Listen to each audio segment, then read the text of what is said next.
کہ ہدی للناس و بینات من الہدا، عام لوگوں کے لیے منبع ہدایت ہے یہ۔ اس طرح حضور صلی اللہ علیہ وسلم کی یہ دو حیثیتیں اس سے ظاہر ہوتا ہے، اس سے بیان فرمائیں، جیسے آپ کی زبان سے کہلوایا اللہ رب العزت نے قُلْ يَا أَيُّهَا النَّاسِ إِنِّي رَسُولُ اللَّهِ إِلَيْكُمْ جَمِيعًا، آپ صلی اللہ علیہ وسلم کی لائی ہوئی ہدایت اور رہنمائی سے سب سے زیادہ مستفید ہونے والے کون ہیں؟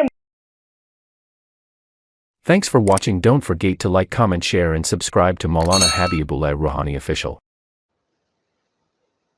پھر دوسری جگہ میں اللہ نے فرمایا کہ ہدی للناس و بینات من الہدا، عام لوگوں کے لیے منبع ہدایت ہے یہ۔ اس طرح حضور صلی اللہ علیہ وسلم کی یہ دو حیثیتیں اس سے ظاہر ہوتا ہے، اس سے بیان فرمائیں،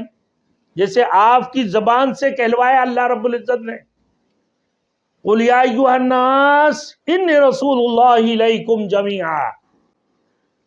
آئے لوگوں میں تم سب کے پاس رسول بن کر تشریف لایا ہوں، آئے لوگوں بے شک میں تم سب کے پاس رسول بن کر تشریف لایا ہوں۔ یہ اللہ کے رسول نے فرما دی تم سب کے پاس، یعنی پورے عام عموماً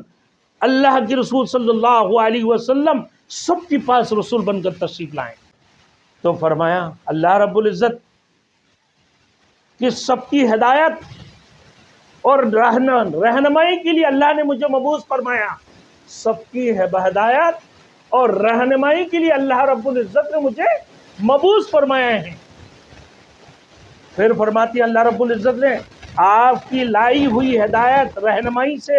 سب سے زیادہ آپ کی لائی ہوئی ہدایت اور رہنمائی سے سب سے زیادہ آپ صلی اللہ علیہ وسلم کی لائی ہوئی ہدایت اور رہنمائی سے سب سے زیادہ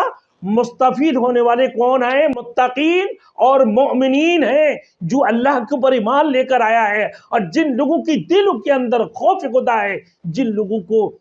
کی دلوں کے اندر اللہ کی خوف ہے، اللہ کی ڈر ہے، جو لوگ خدا ترس ہے، ایسے لوگوں کو کہتے ہیں متقین اور مؤمنین، جو اللہ کے اوپر، اس کی رسول کے اوپر، تمام فرشتوں کے اوپر، تمام آسمانی کتابوں کے اوپر، تقدیر کی بلائی برائی کے اوپر، موت کی بعد جو دوبارہ اللہ رب العزت ان کے انہیں مبعوث فرمائیں گے، اس کے اوپر وہ ایمان لے کر آتے ہیں۔ ایسے مومنین کے بارے میں اللہ فرمایا کہ ایسے لوگ اللہ کے رسول کی لائی ہوئی ہدایت اور رہنمائی سے سب سے زیادہ مستفید کون ہوں گے؟ متقین اور مومنین۔